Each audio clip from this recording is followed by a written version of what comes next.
हम चाह रहे हैं हमारी गुजरात की टीम है वो हमारे राहुल सर को गरबे के साथ में यहाँ लेकर के आएंगे, गरबे करते करते उनको लेके आएंगे। तो please help me to welcome Rahul Sudan sir.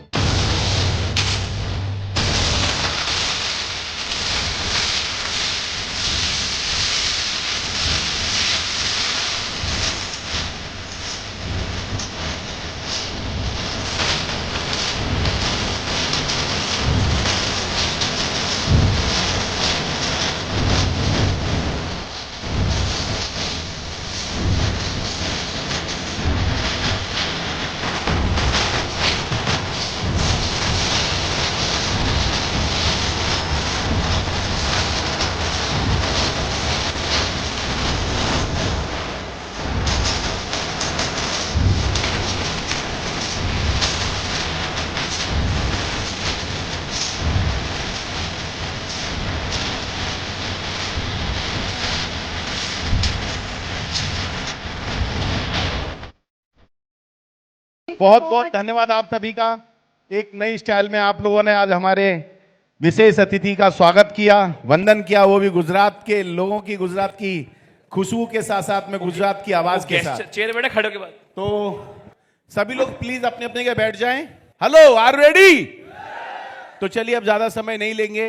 अब जो सवाल जवाब होंगे वो आपके अपने भी होंगे। आप लोगों में भी कुछ सवाल आपके मन में जहन में आए हों तो कृपया करके उन्हें नोट कर लें, और जब आपको बोला जाएगा तो आप लोग हाथ खड़ा करेंगे और जिस व्यक्ति को बोला जाएगा वही व्यक्ति अपना सवाल यहां पर करेंगे। राइट? मैं आप सभी के कुछ क्वेश्चंस नोट करके लाया हूं, जब आप सबने मेरे से क्वेश्चंस किए, और वो मैं सर से यहाँ पे पुट करने वाला हूं। उसके बाद जो आपके क्वेश्चंस होंगे एक एक करके हैंड रेस करना, और कुछ सिलेक्टेड क्वेश्चंस हम आप में से भी लेंगे। चलिए राहुल सर, पहले तो थैंक यू सो मच, इतना बेहतरीन आपने सेशन आज कंडक्ट किया लीगैलिटीज के ऊपर। जो हमारी पूरी कम्युनिटी जो लीगैलिटी जानना चाहती थी वो आपने उनको प्रोवाइड किया। सर देखिए, जब आपका सेशन चालू हुआ और काफ़ी सारी चीज़ें आपने डिस्कस करी, तो एक चीज़ आपने इस तरीके से बताई या बोली कि हम जो रिव्यूज़ और रिजल्ट्स लोगों के जो डालते हैं कमर्शियल पर्पस के लिए, वो नहीं डालना चाहिए। पर आज जितने हमारे मैक्सिमम पार्टिसिपेट्स हैं या कम्युनिटी हमारी ई-बाइटरूम की, वो उसी के माध्यम से अपनी सेल्स को ग्रो करती है। तो अगर वो कमर्शियल पर्पस से ना डाले कोई वीडियो रिकॉर्डिंग, किसी का रिव्यू ना डाले, तो क्या सही तरीका है उस वीडियो को अपलोड करने का? आप सबका एक क्वेश्चन माइंड में आया होगा। हाँ, तो सर क्या सही तरीका है कि ये अपने वीडियोस को प्रमोट भी कर सके, इनको सेल्स भी मिले और हम लीगैलिटीज के वे में काम भी कर सके? ये जो क्वेश्चन है ये हमारी इंडस्ट्री पे थोड़ा सा इम्पैक्ट ज़्यादा करता है, क्योंकि हमारी इंडस्ट्री में हम क्या कहते हैं कि हमने प्रोडक्ट यूज़ किया, आपको अच्छा लगा, तभी आप शेयर कर रहे हैं, है ना? तो कॉन्सेप्ट वहीं से शुरू होता है डायरेक्ट सेलिंग का। अब अगर मुझे कोई चीज़ शेयर नहीं करनी तो मुझे अच्छा नहीं लगा, तो फिर मैं डायरेक्ट सेलिंग क्यों कर रहा हूँ? अब अगर अच्छा नहीं लगा, शेयर नहीं करना, और अगर मेरे को प्लेटफॉर्म पे नहीं करने दिया तो फिर क्या मज़ा नहीं आया? अभी सब चीज़ें तो सोशल मीडिया ही हैं आज के डेट में। सो इसमें क्या है, देखो जो प्रोसेस रहा, जो हमें गवर्नमेंट का प्रोसेस समझ में आया वो ये था कि बहुत सारे इन्फ्लुएंसर्स जो थे उनका किसी भी चीज़ से कोई लेना देना नहीं था, बट वो क्या करते थे, अपनी पोजीशन, अपना नेटवर्क, अपना जो रुतबा था उसको यूज़ करके किसी भी चीज़ को प्रमोट कर देते थे। अब वो होता क्या था कि कहीं ना कहीं कस्टमर को कन्फ्यूजन हो जाती थी कि ये चीज़ उतनी बेनिफिशियल है या नहीं है। अब जो सबसे इंपॉर्टेंट कैटेगरी है दो है, वेलनेस है और कॉस्मेटिक, जो स्किन केयर कैटेगरी है, इन पे इम्पैक्ट ज़्यादा आ जाते हैं। अब आपने कोई चीज़ खानी है या कोई चीज़ आपने लगानी है, इस पर ज़्यादा आता है, इसलिए ये पूरा प्रोसेस बना इस पूरे लॉ का। नाउ अब इसके अंदर गवर्नमेंट क्या कहती है कि अगर आप कोई क्लेम करते हैं कि मेरे को ऐसा बेनिफिट हुआ, या तो वो क्लेम कहीं से वेरीफाइड हो या उसका कोई रिपोर्ट हो। अब डायरेक्ट सेलर क्या है कि उसने यूज़ किया, उसको अच्छा लगा, तो वो कब तक वेरीफाई करेंगे, रिपोर्ट आएगी, उसका एक प्रोसेस है। तो जनरली आप क्या कर सकते हैं, जो एक बड़ा एक्सेप्टेड नॉर्म है, ग्लोबली बड़ा एक्सेप्टेड नॉर्म है, वो आप अपने पोस्ट के ऊपर ये लिख दें कि ये मेरी पर्सनल ओपिनियन है। मैं आपको एग्जांपल देता हूँ। एक कंपनी है जिसका एक प्रोडक्ट था जॉइंट पेन ऑयल, आपका रिलेशन में नहीं है बट आप रिलेशन करना। वो जॉइंट पेन ऑयल अंबाला में बनता था, तो जम्मू वाले यूज करते थे, वो ठीक था। वही जब केरल में त्रिवेंद्रम में तिरुवनंतपुरम में यूज किया गया तो उसमें प्रॉब्लम है टेम्परेचर वेरिएशन का। अब इस केस में अगर कंपनी तो ये कहती है कि मेरा जॉइंट पेन ऑयल यूज करने से कोई प्रॉब्लम नहीं है, फिर कंपनी गलत हो जाएगी, क्योंकि वो टेम्परेचर स्पेसिफिक था, वहां ह्यूमिडिटी ज्यादा थी तो वो ज्यादा इरिटेशन होना शुरू हो गई। तो आप जब अपना पोस्ट डालें उस पर आप ये लिख लें कि ये मेरा पर्सनल ओपिनियन है। हाँ, जो मेडिकल फ्रेटर्निटी के हमारे यहाँ पे लोग हैं उनको तो लिखना ही पड़ेगा कि वो किस ओपिनियन में किस पोजीशन पे लिख रहे हैं। और अगर कोई अपना ये भी साथ में रिव्यू डाल रहा है कि मुझे ये इतने मंथ में इतना रिजल्ट मिला, तो वो दिखा सकते हैं मेरा ओपिनियन है या मेरा रिव्यू है या मेरा पर्सनल ओपिनियन है कि मुझे इससे इतने टाइम में इतना रिजल्ट मिला। हाँ। तो वो ये शब्द ऐड करके डाल सकता है। हाँ। तो कुछ नहीं करना, सिर्फ अपनी वीडियोस में थोड़ा ऐड करवाना है कि ये मेरा पर्सनल रिव्यू है या मेरा पर्सनल ओपिनियन है कि मैंने इस प्रोडक्ट को यूज किया तो मुझे इससे ये रिजल्ट मिला। ग्रेट।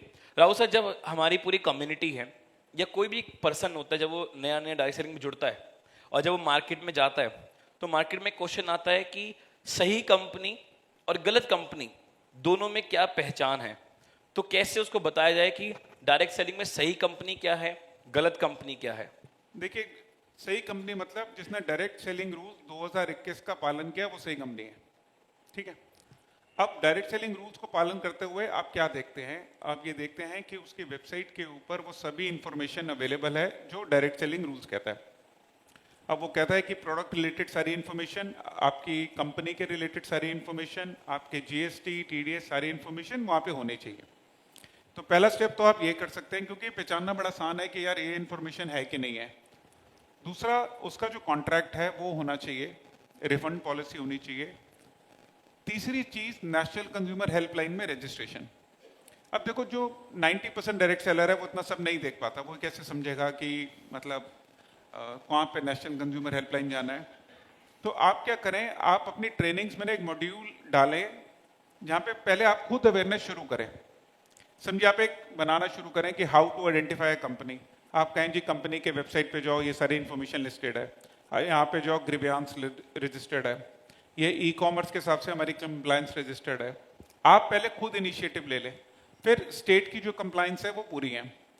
इससे ज़्यादा नॉलेज किसी भी आम इंसान को या आम डायरेक्ट सेलर को समझना बड़ा मुश्किल है। हाँ, अगर आप थोड़ा सा और रिसर्च कर सकते हैं तो उसमें स्टेट की कंप्लायंसेस के भी पेपर होते हैं, बट जनरली वो समझ में आना मुश्किल होता है किसी के लिए। अच्छा, एक और ट्रेंड है, एक पैरामीटर आप समझें। इंडिया में डायरेक्ट सेलिंग में 4 एसोसिएशंस काम करती हैं जिनके करीबन 60 से 70 मेंबर्स हैं कुल मिला के। ये 60 से 70 मेंबर्स का कंबाइंड टर्नओवर बिजनेस करीबन 80% है हमारी इंडस्ट्री का। यानी आप समझिए कि 100 रुपए में 80 रुपए कुछ लोगों से आ रहे हैं, तो इसका मतलब वो कोशिश करते हैं ठीक काम करने की। तो ये भी एक पैरामीटर और एक यार्डस्टिक बहुत अच्छा है कि वो गोइंग फॉरवर्ड ये कर रहे हैं। लेकिन तीसरी चीज मैं कहूंगा कि कंपनी के साथ साथ आप ये भी देखें कि वो जो प्रोडक्ट है आप अपने सर्कल में बेच सकते हैं या नहीं बेच सकते। देखिए, सबसे इंपॉर्टेंट क्वेश्चन क्या है कि कंपनी अच्छी आपने पहचान ली, आपने सक्सेसफुल होना है, तो सबसे पहले आप अपनी भी मार्केट समझें। मेरे परिवार की इनकम 10,000 रुपये है और मैं किसी ऐसे सिस्टम में चला जाऊं जहाँ 50,000 रुपये की प्रोडक्ट लाइन है, तो मुझे नहीं जाना चाहिए। मेजर डिस्कनेक्ट वहां से आना शुरू होता है। कंपनी भी अच्छी होगी, प्रोडक्ट भी अच्छा, पर मेरे लिए अच्छा है कि नहीं, ये तीसरा क्वेश्चन होना चाहिए। मेरे नियर एंड डियर, मेरा जो बैकग्राउंड है फैमिली का, वो भी मैच होना चाहिए। तो मेरे हिसाब से 3 चीजें करें, वेबसाइट का, एनसीएच का, स्टेट कंप्लायंसेस चेक करें और अपना खुद का बैकग्राउंड देखें कि वेदर वो जो प्रोडक्ट आप ले रहे हैं वो आप यूज कर पाएंगे नहीं कर पाएंगे, और अगर आप अपनी टीम नहीं बना पाते तो भी क्या प्रोडक्ट को यूज करने का बेनिफिट आपको मिलेगा। ये 3 पैरामीटर्स होने चाहिए सर। तो कुछ पैरामीटर्स जो हमारी वेबसाइट पे अवेलेबल होना चाहिए, और बहुत मैं प्राउडली इस बात को बोलूंगा कि ई बायोट्रिम सारे पैरामीटर्स पे आज खड़ा उतरता है। राहुल सर, एक तो क्वेश्चन मेरा ये भी था, जो आपने काफी हद तक चीजें क्लियर करी, क्योंकि आजकल देखते हैं मार्केट में बहुत ज्यादा लोग परेशान ज्यादा रहते हैं। हर डायरेक्ट सेलर एक ही क्वेश्चन को लेकर, क्रिप्टो, फॉरेक्स, रियल एस्टेट, क्योंकि ये सब लोग इसमें लेके आ गए हैं, और बहुत ज्यादा लोग मैन्युपुलेट भी इसमें होते हैं डायरेक्ट सेलिंग को लेकर भी, और इसके एक नाम जोड़ देते हैं कि डायरेक्ट सेलिंग तो है क्रिप्टो में। पर as per new Kerala government rules, तो मैं चाहूंगा लोगों को थोड़ा ये नॉलेज प्रॉपर और मिल जाए कि गवर्नमेंट क्या एक्शन ले रही है डायरेक्ट सेलिंग में, क्रिप्टो ट्रेडिंग, फॉरेक्स या इसकी रियल एस्टेट की, और ये जो परेशानी है लोगों की, ये मिनिमाइज कैसे की जाए। देखिए, क्रिप्टो में काफ़ी परेशानी तो रही, क्योंकि क्रिप्टो में क्लैरिटी नहीं आ पा रही थी कि वो एक्चुअली इंडस्ट्री मूव किस तरीके से कर रही है। अब उसको गवर्नमेंट ने एक वर्चुअल डिजिटल एसेट की तरह कंसिडर करती है। अब देखिए, डायरेक्ट सेलिंग का बिजनेस इस बात पे निर्धारित है कि क्या प्रोडक्ट और सर्विस है। अब क्रिप्टो जो है, आप उसे ऐसे समझें, वो रुपए का फॉर्म है। जैसे आप बैंक में एफडी करते हैं या आप समझिए डॉलर या पाउंड लेते हैं, उसी तरीके से एक रुपये का कन्वर्सेशन होता है, यानी कि सेल नहीं होता। जैसे मैं बैंक में अगर 10,000 रुपए की एफडी खोलता हूं तो कोई बैंक में सेल नहीं हुआ 10,000 रुपए का ना, वो तो रुपए ने शेप चेंज करता है। अब जब सेल ही नहीं हुआ तो कमीशन किस बात का। तो यहीं से सारी प्रॉब्लम शुरू होती है जो क्रिप्टो इंडस्ट्री की है। अब क्योंकि वो लोग वर्चुअल ऑफिस में काम करते हैं, इंडिया से बाहर काम करते हैं, रुपीस नहीं लेते, वॉलेट चला देते हैं, ऑनलाइन पेमेंट्स ले लेते हैं, तो उनका जो फ्रॉड है वो बढ़ता जा रहा था। अब केरल सरकार ने कह दिया, एक तो ये लिख के दे दिया कि किसी तरीके की कंपनी अब नहीं काम कर सकते। दूसरा, एक प्लेटफॉर्म और भी है जहां पे आप उनसे पूछ भी सकते हैं कि सर ये फला फला कंपनी है जो ये कर रही है, उसको कंप्लेंट भी की जा सकती है क्रिप्टो की। ओके। तो ये भी एक प्लस है कि ये बताना कि ये गलत है। देखिए, एक आम इंसान के लिए ना सीता और गीता सेम ही है, वो कैसे पहचानेगा कि ये कौन सी वाली हेमा मालिनी है। तो उसके लिए ना ये फ्रॉड और जेन्युइन प्रोडक्ट बेस्ड कंपनी में ज्यादा फर्क समझ में नहीं आता है।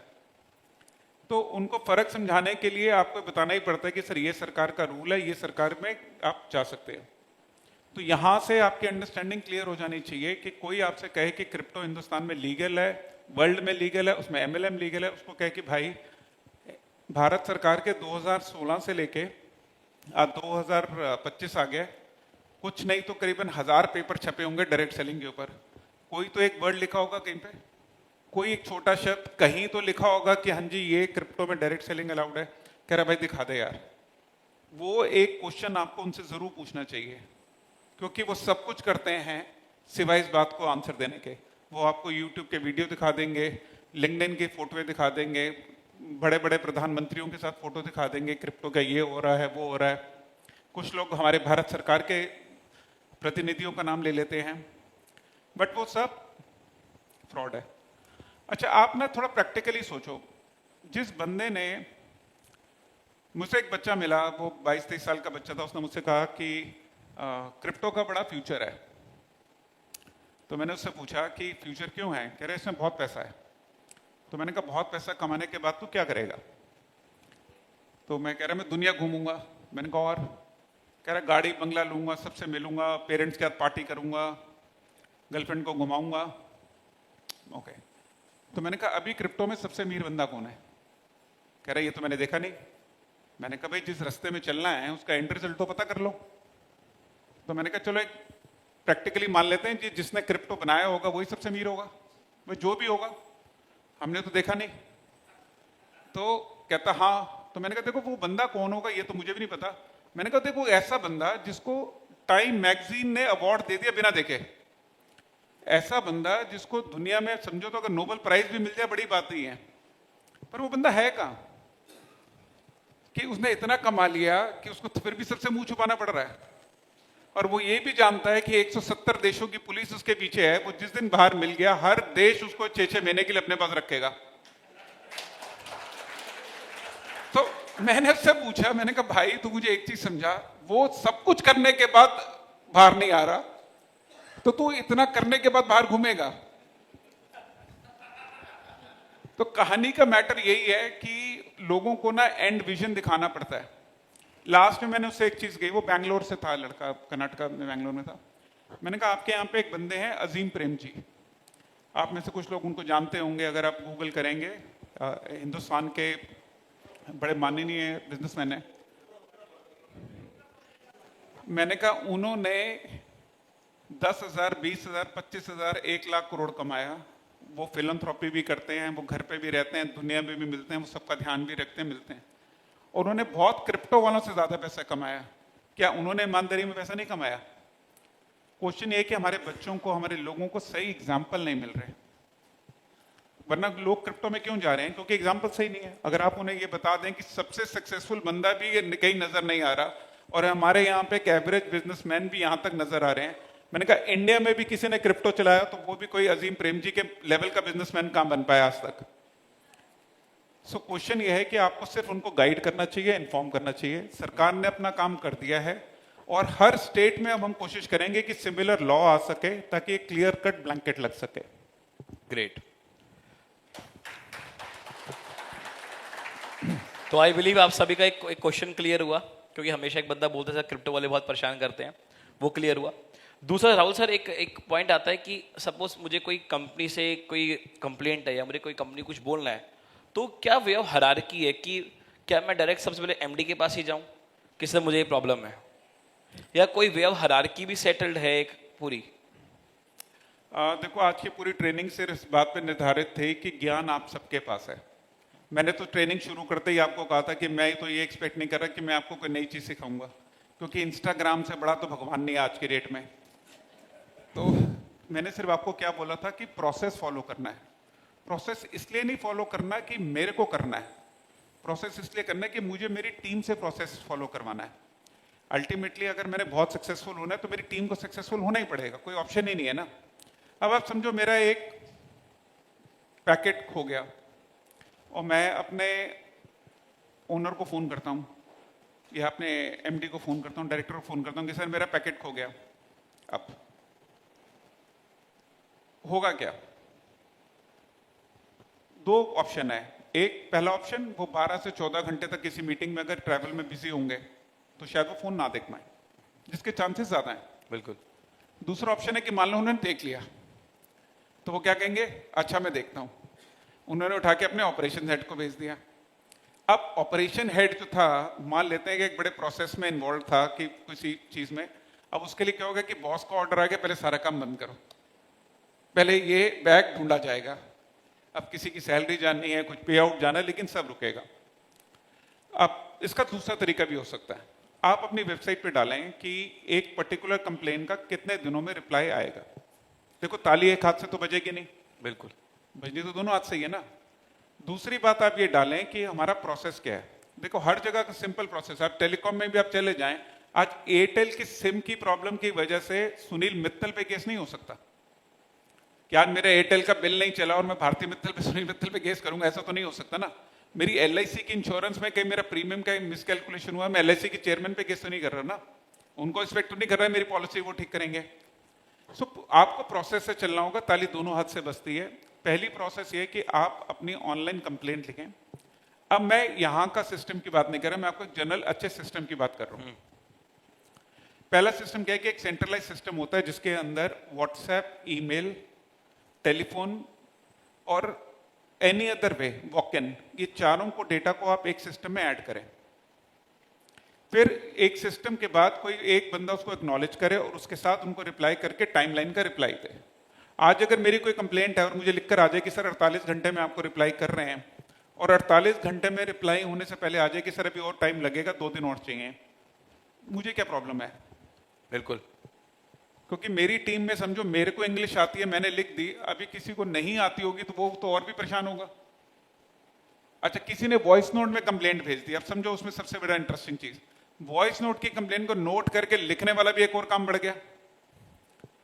तो मेरे हिसाब से क्या करना है, आपको 2 चीजों के टाइमलाइन सेट करो। पहला, जब भी कंप्लेंट करो उसका एक टिकट नंबर जनरेट करवाओ। उसके बाद आपका 30 डेज का एक टाइम होता है जिसके अंदर आपके ग्रीवियांस ऑफिसर की जिम्मेदारी होती है आपको रिप्लाई करने की। 30 डेज के बाद? 30 डेज तक। तक, ठीक है। 30 डेज जितनी जल्दी कर दो उतना अच्छा है, हाँ। मतलब जरूरी नहीं है कि वेट ही करना है। और दूसरा, आपके यहाँ जो नोडल ऑफिसर है उसके बाद आपके पास उसको जाना चाहिए कंप्लेंट की, नोडल ऑफिसर। हाँ जी। और नोडल ऑफिसर के पास तो डायरेक्शन होता है इमीडिएट एक्शन करने का और रिस्पॉन्ड करने का, क्योंकि नोडल ऑफिसर वो शख्स होता है जो कंपनी में लॉ की इंप्लीमेंटेशन के लिए जिम्मेदार होता है। टेक्निकली समझा जाए तो पूरे डायरेक्ट सेलिंग बिजनेस में सबसे ज्यादा इंपॉर्टेंट पर्सन जिसको गवर्नमेंट रिकॉग्नाइज करती है वो नोडल ऑफिसर होता है। तो आपका जो नोडल ऑफिसर है वो सबसे इंपॉर्टेंट पर्सन है रिस्पॉन्ड करने के लिए, और वो लास्ट लाइन ऑफ कम्युनिकेशन होता है।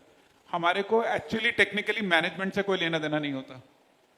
हमारा भी आने का पर्पस या लॉ का पर्पस सब कुछ इस बात पे निर्धारित होता है कि नोडल ऑफिसर जो है वो काम करे।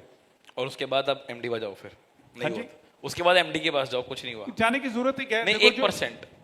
मतलब मेरे हिसाब से तो देखो जाने की जरूरत नहीं है। देखो, क्योंकि एमडी या मैनेजमेंट के जो लोग होते हैं, जो टॉप एमडीज होते हैं, वो जनरली, ओके 1 मिनट में लेता हूं समझाने के लिए। प्लीज। किसी भी कंपनी को चलाने के लिए आपके 8 या 10 डिपार्टमेंट होते हैं। Sales, marketing, IT, logistic, finance, ठीक है, जनरली, देन लीगली। मैनेजमेंट, जो सीनियर मैनेजमेंट होती है, वो 2 या 3 फंक्शन ही करती है। और सबसे इंपॉर्टेंट फंक्शन किसी भी कंपनी में क्या होता है? सेल्स। भाई सेल्स है तो चलेगा, और टेक्निकली हम सब सेलू ही हैं, क्योंकि हम में से कोई ऐसा तो है नहीं। सो अब मैं जिसकी वजह से जिस कंपनी में जुड़ रहा हूं और मैं उस इंसान को वो काम नहीं करने दे रहा हूं, तो मेरे को अल्टीमेटली इंपैक्ट मेरे पे ही आएगा। बिल्कुल। सो आई वुड सजेस्ट कि nodal officer is the last line, और नोडल ऑफिसर को तो आपको रिप्लाई करना ही पड़ेगा। अगर मैं ये कहूं कि इवन आपकी मैनेजमेंट भी चाहे ना, तो भी उसको करना पड़ेगा। सो इन शॉर्ट हमने ये समझा, जैसे आप हमारी ई बायोटेक की वेबसाइट पे जाते हो, वहाँ पे एक टिकट रेस का ऑप्शन है, आप सबने देखा उसको? हेलो, आप सबको पता है उसके बारे में? तो हमारा पहला जो एज पर लीगैलिटीज जो सर ने बताया वो पड़ता है कि पहले हम उस पर क्लिक करके अपनी कंप्लेंट रजिस्टर करें। अगर वहाँ से हमें सेटिस्फैक्ट्री आंसर नहीं होता तो हमारा फिर हम जाएंगे ग्रीवेंस ऑफिसर के पास, वहाँ पे हमें अगर सेटिस्फैक्शन नहीं मिलती तो जाएंगे नोडल ऑफिसर के पास। क्योंकि कई बार जो मेरा पर्सनल एक्सपीरियंस और रिव्यू हुआ, किसी का प्रोडक्ट नहीं पहुंचा तो सबसे पहले वो सागर सर को मैसेज करता है कि सर मेरा प्रोडक्ट नहीं पहुंचा। सो व्हाट दे थिंक कि सागर सर आके प्रोडक्ट पहुंचाएंगे? नहीं, एक हायरार्की होती है that we have to follow. तो पहले हमें टिकट रेस करनी है, फिर हमें ग्रीवेंस ऑफिसर को जाना है, और वो सब चीज़ें हमारी वेबसाइट के ऊपर अवेलेबल है ईजिली, तो वहाँ जाके देख सकते हैं। Rahul sir, as a direct selling का जो आज आपका एक इतना एक्सपीरियंस है, आपने शुरुआत एज अ डायरेक्ट सेलर किया और उसके बाद आप एक पूरी एक ऑर्गेनाइजेशन रन कर रहे हो जिसमें कई सारे मेंबर्स हैं, जो एंटिटीज़ हैं। तो अगर एक कोई नया प्रोस्पेक्ट है हमारा या कोई नया बंदा है, उसको हम कैसे क्या दिखाएं, मतलब कि तेरा करियर या तेरा क्या फ्यूचर है इस इंडस्ट्री में, कैसे सिक्योर है तू यहाँ पे? कोई भी कॉर्पोरेट डायरेक्ट सेलिंग में क्यों आता है? सो डायरेक्ट सेलिंग का बिजनेस शुरू होता है जब आपके पास बहुत अच्छा प्रोडक्ट होता है, आपको डायरेक्ट सेलिंग करनी है। या कोई बड़ा कॉर्पोरेट होता है, वो कहता है कि जी मैं ऑलरेडी जनरल ट्रेड में हूँ, मॉडर्न ट्रेड में हूँ, और मैं ई कॉमर्स भी करता हूँ, मेरे को डायरेक्ट सेलिंग भी खोलना है। तो जैसे वर्ल्ड के बहुत सारे कॉर्पोरेट्स हैं, यूएस में, ब्राज़ील में, कोलंबिया में करते हैं। अब ये बिजनेस क्यों करते हैं? क्योंकि डायरेक्ट सेलिंग का बिजनेस एक बेनिफिट लेकर आता है जिसको कहते हैं कम्युनिटी, यानी कि हम एक क्लोज ग्रुप बन जाते हैं जिसमें हम एक दूसरे पे भरोसा करते हैं, बात सुनते हैं और एक प्रॉब्लम का सोल्यूशन देते हैं। आज अगर देखो सबसे फास्टेस्ट बिजनेस है वो ई कॉमर्स वाला है, जो अमेजोन में ये सब करते हैं। आज वो भी क्या कोशिश करते हैं कि वो अपने कस्टमर के बीच में कम्युनिटी बना सकें। सो जो चीज हम करते आ रहे हैं, अब वो कंपनियां वो करना शुरू कर रही हैं। नाउ इसका क्या मतलब हुआ कि जो मार्केटिंग का तरीका है उस पर बड़े सारे क्वेश्चन मार्क है। सो जितने भी D2C मॉडल की कंपनीज इंडिया में ऑपरेट करती हैं, आप सबको पता होगा, उन सब की जो बैलेंस शीट है बहुत स्ट्रगल में है। उसका रीजन ये है कि जो मेटा है, फेसबुक है, और ये जो इंस्टाग्राम है और ये गूगल है, इनकी जो कॉस्ट है वो बहुत ज्यादा है।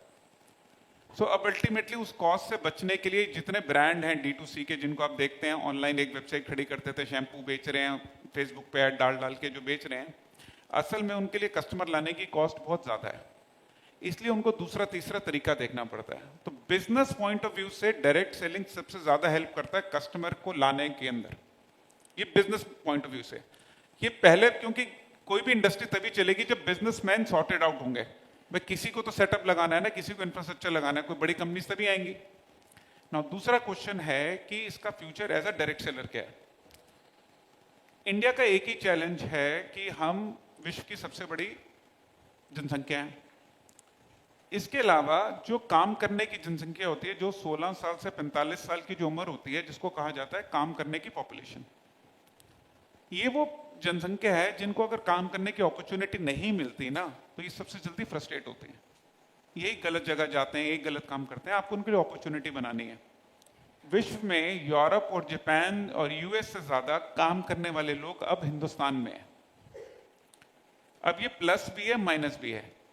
आप अगर इसको कन्वर्ट कर गए चैनल में तो देश आगे बढ़ जाएगा। आपने कन्वर्ट नहीं किया तो यही देश वो होते हैं जो आपस में अराजकता फैलाते हैं, लड़ते रहते हैं, आपस में किसी ना किसी बहाने पे लड़ाई होती रहती है। अब इनको आपने एम्प्लॉयमेंट देना है। अब एक एम्प्लॉयमेंट जनरेशन हिंदुस्तान में, क्या दुनिया में बहुत बड़ा चैलेंज है। किसी को आप एम्प्लॉयमेंट कैसे देंगे? तो आपको उनको स्वरोजगार या सेल्फ एम्प्लॉयमेंट की तरफ लेके जाना है। उसके लिए आपका स्किल डेवलपमेंट मिनिस्ट्री है, आपका एजुकेशन मिनिस्ट्री है, जो उनके स्किल्स को बढ़ाता है। यानी कि अगर आप 12वीं पास हैं, आपको नौकरी के लिए बनाना है, तो उसके लिए भी सरकार को ट्रेन करना है। अब आपके पास नौकरी है, लेकिन एक बड़ी नौकरी पे जाना है, फिर एजुकेशन स्किल की कमी है, फिर सरकार को आपको ट्रेन करना है। तो हो क्या रहा है कि किसी को जॉब लायक बनाने के लिए भी ना, जो ट्रेनिंग के खर्चा सरकार को करना पड़ रहा है, वो भी बहुत ज्यादा है। अगर मैं आपको एक एग्जांपल दूं, तो एक पर्टिकुलर स्कीम थी जिसके अंदर करीबन 250 लोगों को ट्रेन करने के लिए करीबन 350 करोड़ रुपए सरकार का खर्च हुआ। अब कैलकुलेट करना कितना पैसा पर कैंडिडेट खर्च हुआ। तो ये समझो, जो स्किल डेवलपमेंट की स्कीम्स भी होती है ना, वो किसी को एम्पावर करना बड़ा टफ होता है। इसलिए इस बिजनेस का प्रोविजन है, पहला क्वालिटी प्रोडक्ट लोगों तक पहुंच जाए, दूसरा सेल्फ एम्प्लॉयमेंट, तीसरा लास्ट माइल डिलीवरी। हिंदुस्तान का जो स्ट्रक्चर है ना, वो ऐसा है कि यहाँ पे ना हर जगह कुरियर चिट्ठी पत्री नहीं पहुंचती। अब लद्दाख में माल जाना है, या राजस्थान माल जाना है, या अरुणाचल माल जाना है, इसमें बहुत लॉजिस्टिक्स के इश्यूज आते हैं। आप तो यहाँ पे लोग कंपनी चलाते हैं, बट जनरली अगर आप कहीं पे भी जाएंगे, बहुत टफ इशू है। डायरेक्ट सेलर वो जंगलों में भी माल ले जाते हैं, गाँव में देहात में भी माल को सप्लाई कर देते हैं। मैं कुछ डायरेक्ट सेलर्स को जानता था जो गोरखपुर से पडरौना की तरफ जाते हैं, तो सिवान से पहले गांव था, एक नदी 2 नदी क्रॉस करके सामान देने जाते थे। मैं लद्दाख में एक लड़की से मिला, वो 7 किलोमीटर पैदल जाती थी शॉपी से सामान लेने के लिए। And this was in month of सितंबर की मैं बात कर रहा हूँ। तो मैं उस लड़की से पूछा कि आप रोज 7 किलोमीटर अप डाउन कैसे करते हो? कह रही नहीं सर, 7 किलोमीटर एक साइड है। तो मैंने कहा कुछ बस मिलती है? कह रही हाँ, वो जब मैं पहुंच जाती हूँ उसी जगह पे बस मिलती है, तो 7 किलोमीटर पैदल चलना पड़ता है। अब समझो ये जो प्रॉब्लम्स है ना, जो ये सब यही इंडस्ट्री सॉल्व कर सकती है। तो इस इंडस्ट्री का future government wise, industry wise बहुत सॉर्टेड आउट है। सिर्फ इसमें एक प्रॉब्लम है जो हमें करनी है, वो ये है कि इसमें से झूठ जो है ना, वो निकालना है और इसको साफ करना है बस। बिल्कुल। एक लास्ट क्वेश्चन लूंगा, फिर हम ऑडियंस से क्वेश्चन लेंगे। सर, कंपनी क्लेम नहीं कर रही प्रोडक्ट के ऊपर किसी भी डिजीज या कोई भी चीज को लेकर, क्लेमिंग नहीं यूज कर रहे, बट अगर कोई भी डिस्ट्रीब्यूटर है, अगर वो एक पैम्पलेट बना के प्रमोट कर रहा है कि 100% pain relief, 100% get result in the diabetes और एनी अदर वन, क्लेमिंग आ रहा है, तो उस पे डिस्ट्रीब्यूटर के ऊपर क्या एक्शन लेगी गवर्नमेंट, एक पर्सन के ऊपर जो एक क्लेम कर रहा है, कंपनी नहीं कर रही? इसको 2 तरीकों से देखना पड़ेगा प्रतीक, प्लीज। डायरेक्ट सेलर होता कौन है? अब आप मेरी नजर से देखो तो डायरेक्ट सेलर एक ऐसा इंसान है कि जिसके पास एक्चुअली कुछ नहीं होता, वो सिर्फ एक उम्मीद, एक प्रोडक्ट के ऊपर स्टोरी बिल्ड करके सब कुछ बिल्ड करता है। तो यानी कि अगर उसको बिल्ड करने के लिए मैंने टूल्स नहीं दिए, तो फिर तो कोई तो टूल वो बनाएगा। और ये बहुत अमेजिंग स्किल होता है डायरेक्ट सेलर्स का कि वो कहीं से भी बिजनेस शुरू कर लेते हैं। तो मेरा ये मानना है कि पहले तो आपको ठीक चीज हमें उनको देनी पड़ेगी, जो भी है। दूसरी चीज, अगर डायरेक्ट सेलर ये करता है, तो आप ये समझें आप कंपनी के लिए गड्ढा खोद रहे हैं। वो आज नहीं, कल नहीं, परसों कंपनी फंस जाएगी। कंपनी फंसने का मतलब क्या होता है? कंपनी फंसने का तो ये तो नहीं कि एमडी फंसेगा या मैनेजमेंट फंसेगी। कंपनी फंसने का मतलब ये है कि आपके साथ के जो बाकी 9,09,90,999 डायरेक्ट सेलर है ना, उनकी जिंदगी पे क्वेश्चन आ जाएगा। अब आपको ये सोचना है कि आपका एक ठीक स्टेप आप अपने लिए ले रहे हो या उन बाकी 10 लाख डायरेक्ट सेलर्स के लिए जिनके आपकी वजह से इंपैक्ट आएगा। मेरा मानना यह है कि एक रेगुलर ट्रेनिंग और एक स्ट्रिक्ट इन्फोर्समेंट चाहिए होता है। बिल्कुल। और मैंने ये सीखा है हमारी इंडस्ट्री में, 99% लोगों को एक्चुअली पता ही नहीं है कि ठीक और गलत क्या है। अच्छा, हम में से कौन जानबूझ के गलत करेगा? मेरे को बिजनेस बढ़ाना, तभी वो पैम्फलेट छपा। भाई अगर मैंने बिजनेस बढ़ाना ही नहीं था, मैं छापने का खर्चा भी क्यों लूंगा? तो मैंने मेहनत तो करी छापने में, मेरे को टूटी फूटी हिंदी आती थी, इंग्लिश आती थी, मैंने कुछ तो किया। अब मुझे जो समझ में आया, मैंने नीचे पतंजलि का पोस्टर देखा या मैंने किसी आयुर्वेदिक चूरन छाप डॉक्टर का पोस्टर देखा था, मैंने डाल दिया। अब झोला छाप डॉक्टर भी तो लिखते ही देते हैं ना, 28 रेगर पूरा, 28 दिन में 28 रेगर पूरा, 4 घंटे में इलाज पाए। 4 महीने। रस्ते का माल सस्ते में एक बार लेके जाएगा, kind of. है ना, उस तरीके से। सो सो द क्वेश्चन इज कि पहली चीज कंपनी ठीक चीज दे दे, दूसरा डायरेक्ट सेलर्स को ठीक इन्फॉर्मेशन दे दो। मैंने एक्चुअली वो डायरेक्ट सेलर्स नहीं देखे आज तक जो जानबूझ के कंपनी का नुकसान करना चाहें, क्योंकि ब्रिज तो वही है। अच्छा सको बहुत सिंपल तरीके से भी समझो तो हर डायरेक्ट सेलर को पता होता है उसने कहाँ जाना है लाइफ में। उसको ये पता है वहां तक जाने के लिए गाड़ी तो चाहिए। अब ये गाड़ी तो उसकी कंपनी है, बस उसका जो पेट्रोल और उसमें डलना है वो उसकी मेहनत ही तो है ना। अब वो उस गाड़ी को क्यों जलाएगा? बिल्कुल। बस आप उसको ये बता दो कि ये रास्ता और ये गाड़ी है। सो द कंक्लूजन इज, जब कंपनी कोई अनफेयर प्रैक्टिस नहीं कर रही है ना, अनफेयर ट्रेड कोई कंपनी नहीं कर रही, कोई कंपनी क्लेम नहीं कर रही, मिसलीड नहीं कर रही किसी को, तो कोई डिस्ट्रीब्यूटर को भी उस पर नहीं करना चाहिए। सो आप में से अगर किसी का कोई क्वेश्चन है जो राहुल सर से कोई पूछना चाहते हो लीगैलिटीज के ऊपर, so please raise your hand, उनको माइक दें और वो अपना क्वेश्चन रखे। ओ अनिल सर सबसे पहले। यस प्रतीक, एक सवाल ऐसा है, यस, लोग जो है वो मल्टीपल कंपनियां करते हैं, ये किस हद तक लीगल है, और अगर ये नहीं है तो लीगल क्या कहता है? हमारे यहाँ पे एक टर्म की यूज की जाती है जो मैंने आपको स्टार्टिंग में बताया था कि प्रिंसिपल टू प्रिंसिपल, यानी कि दो लोगों के बीच का कॉन्ट्रैक्ट है। बिल्कुल। अब वो जो कॉन्ट्रैक्ट है वो डिसाइड करता है कंपनी की पॉलिसी। अब अगर कंपनी कहती है कि आपने मेरे साथ काम करना है और सिमिलर आप किसी और कंपनी में काम नहीं कर सकते, और आप अगर उसे साइन करते हैं तो फिर आपको उसको कोई राइट नहीं बनता उस कॉन्ट्रैक्ट को तोड़ने का।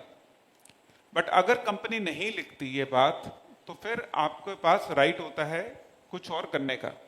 सब कुछ जो समझो हमारी गीता, बाइबल, कुरान शरीफ, जो हमारी गुरु ग्रंथ साहिब है, वो हमारा कॉन्ट्रैक्ट है। इसके ऊपर कुछ नहीं है, इसके नीचे कुछ नहीं है। तो आप एक कंपनी करें, 10 कंपनी करें, सिमिलर करें, नहीं करें, एक लेवल के बाद नहीं करें, ये सब और सब सिर्फ वो कॉन्ट्रैक्ट ही डिसाइड करता है। इसमें सरकार की तरफ से कोई पॉलिसी, कोई रूल नहीं होता। वाह। तो इसमें एक हर एंटिटी अपने कॉन्ट्रैक्ट डालती है that you can't do that. देखो 3 तरीके की चीजें, एक कंपनी होती है वो सब अलाउ करती है, एक होती है वो किसी को अलाउ नहीं करती, एक होती है किसी लेवल के बाद मना करती है। तो वो आपकी चॉइस है। जनरली ओवर कॉन्फिडेंट कंपनी जिनके प्रोडक्ट डुप्लीकेशन नहीं होते, जिनके यूनिक प्रोडक्ट होते हैं, वो ये सब चीजों में टेंशन ही नहीं लेती। एक और बहुत कॉमन समस्या आती है जब मार्केट में हम लोगों से बात करते हैं, तो एक IDSA, Indian direct selling association है, लोग उसमें हमसे पूछते हैं आप इसमें रजिस्टर्ड हैं? हाँ, IDSA, FDSA। हाँ, तो इसमें रजिस्ट्रेशन है, तो क्या उसमें रजिस्ट्रेशन होना लीगली जरूरी है, और अगर नहीं है तो क्या इसमें नुकसान हो सकता है? देखिए पहली बात समझिए, एक ही जगह है हिंदुस्तान में जहां पे आपको नजर आना चाहिए, जिसके पेपर पूरे होने चाहिए, वो है भारत सरकार। उसके ऊपर, उसके नीचे, उसके दाएं बाएं कुछ नहीं है। ठीक है, पहली लाइन। अब दूसरा क्वेश्चन आता है कि जो ट्रेड एसोसिएशंस हैं, अब हिंदुस्तान में 4 ट्रेड एसोसिएशंस हैं। IDSA जिनका आपने नाम लिया वो सबसे पुराने हैं और सबसे बड़े हैं, और उन्होंने बहुत कुछ इंडस्ट्री के लिए किया है। ऐसे बाकी 3 एसोसिएशंस भी हैं जिन्होंने अपना पूरा सपोर्ट दिया है सरकार के साथ काम करने के लिए। क्योंकि देखो इंडस्ट्री सही मायने में भी बहुत बड़ी नहीं हुई है, अभी तो काम शुरू हुआ है, क्योंकि 4 ही साल हुए हैं अभी तो लीगल हुए, और 25 राज्य, 29 राज्य, यूनियन टेरिटरीज, काम काफी ज्यादा है, तो आपको सबका सपोर्ट लगता है। तो IDSA में रजिस्टर होने से आप डायरेक्ट सेलिंग कर सकते हैं या नहीं कर सकते हैं, ये कोई क्वेश्चन ही नहीं है, ये एग्जिस्ट ही नहीं करता। क्योंकि अगर देखो तो उसमें सिर्फ 18 कंपनी है, तो इसका मतलब ये हो गया तो बाकी हिंदुस्तान में जो 300 कंपनी है वो क्या हो गई। तो ना ही वो IDSA ऐसा क्लेम करता है, ना ही वो कभी ऐसी बात करते हैं, कोई एसोसिएशन ऐसी बात नहीं करता। वो सब ये कहते हैं कि सर आप कहीं पे भी हो ठीक काम करें, और अगर आपके पास रिसोर्सेज हैं, टाइम है, और आप एक लेवल पे आ चुके हैं, तो आपको इंडस्ट्री को वापस देना चाहिए। आज आप अपना बिजनेस बिल्ड कर रहे हैं तो आप नहीं भी हमारे पार्ट तो कोई बात नहीं, बट अगर हाँ आपको लगता है कि आपके पास टाइम है तो आपको आना चाहिए। जैसे आप लोगों में से कई मंदिर की सेवा करते होंगे, मंदिर के पुजारी भी यही कहते हैं कि जी अगर अभी तो पहले अपना घर चला लो, होगा टाइम तो हमारी सेवा पे आ जाना। उसी तरीके से ये एसोसिएशन भी काम करती है, तो उसमें registration is not important, but association एक सपोर्टिंग रोल तो बहुत प्ले करती है। Sir I think more than supporting. Yes, actually में तो देखो जो वो करती हैं वो किसी को पता ही नहीं होता। बिल्कुल सही मायने में तो समझो कि आग लगी हो और लोगों के साथ वो इंफॉर्मेशन शेयर करें तो आग बढ़ जाएगी। अब उस आग के ऊपर कंबल डालना है या उसके ऊपर पानी डालना है, वो जिसने आग लगानी हो, जिसने सपोर्ट करना है, उसका पर्सनल मैटर है। तो बहुत सारी चीजें आपको नहीं कभी पता चलेंगी और नहीं पता भी नहीं चलनी चाहिए, एक पार्ट ऑफ द प्रोसेस है। आप जो कर रहे हैं आप उसमें एक्सेल हैं, जो एसोसिएशंस हैं वो अपना काम कर रही हैं। बस बिल्कुल। मेरा एक क्वेश्चन ये है, पूछिए सर। मेरा कहने का ये कि एक तो हमारा जो प्रूव प्रोडक्ट यूज करे, इसके लिए हम लोग जब जापान लाइफ में थे तो उसमें एक ऐसी सिस्टम थी कि कोई भी प्रोडक्ट हमारी परचेस करे ना, उसके पहले उसका ब्लड रिपोर्ट करवाना कंपलसरी था। ऐसा कुछ कंपनी करे तो क्या है, वो एविडेंस भी दिखेगा, कोई गलत ब्लेम भी नहीं कर पाएगा हम पर। तो एक ऐसी यूनिफॉर्म सिस्टम लानी चाहिए। सर इसमें समझते हैं, जिस कंपनी का आपने नाम लिया और मेरा जो पहला एग्जांपल था कि मैं क्यों कामयाब नहीं हो पाया, वो कंपनी सेम ही थी। तो इंसान इंसान को कामयाबी की वैल्यू कम होती है। असल में जो सेकंड थर्ड लेवल के फेलियर होते हैं ना, उनको कामयाबी की वैल्यू ज्यादा होती है। तो मैं सेकंड थर्ड फेलियर वाला हूँ। तो मैं जानता हूँ वो जो आप स्टेटमेंट कह रहे हैं वो एक मार्केटिंग गिमिक था और कुछ नहीं था। नाउ क्वेश्चन है कि क्या प्रोडक्ट की रिसर्च और ये सब रिपोर्ट्स और उसकी एफिकेसी ये करनी चाहिए? जरूर करनी चाहिए। और मेरा मानना यह है कि ये ऑनगोइंग तपस्या है। ऐसा नहीं है कि आप एक दिन में पतले होंगे, आपको रोज पतले रहना है। ऐसा नहीं है आप एक दिन खाना खाएंगे तो खाना खत्म हो जाएगा, आपको दोबारा खाना नहीं खाना, आपको अगले दिन भी खाना खाना है। मेरे हिसाब से प्रोडक्ट की R&D रिसर्च एक ऑनगोइंग प्रोसेस है।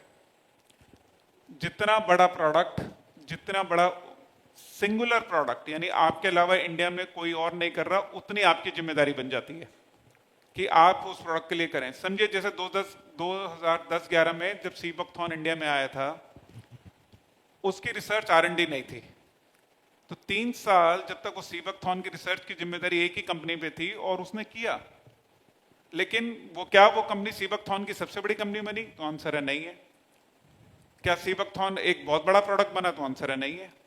बट किसी की जिम्मेदारी थी करने की। तो मेरा मानना है कि रिसर्च R&D जारी रहना चाहिए। टेक्निकली हमारी जो कंपनीज की जिम्मेदारी है आपको बेहतर से बेहतर प्रोडक्ट लेकर आए और आपको दे सके। Sir great, thank you. और दूसरा क्वेश्चन क्या था सर आपका? हाँ, एक पीछे से आया है। पीछे से कहाँ से आया है? अच्छा बताइए। तो ये क्वेश्चन सर, आपने एमवे किया है, ऐसा कुछ एमवे किया हुआ है, तो उसमें एक ब्रीट वर्ल्ड वाइड सिस्टम थी एजुकेशन की। तो वो ब्रीट वर्ल्ड वाइड वालों का आईडी एमवे में था कि नहीं था? मैं एमवे में जॉब करता था। मैं डिस्ट्रीब्यूटर नहीं था एमवे में, मैं ट्रेनर था एमवे में हरियाणा में। अब ये क्वेश्चन, अब समझो अगर किसी के 2 दामाद हैं, अब वो पूछे कि जी वो प्रॉपर्टी में दामाद को हिस्सा मिलेगा नहीं मिलेगा, वो वाली बात है। अब वो देखो अंदर खाते क्या था नहीं पता, बट ये बात कहना मुश्किल होगा कि क्लैरिटी, क्योंकि ये बात कभी डिस्क्लोज नहीं हुई। नमस्कार सर। जी जी नमस्कार जी।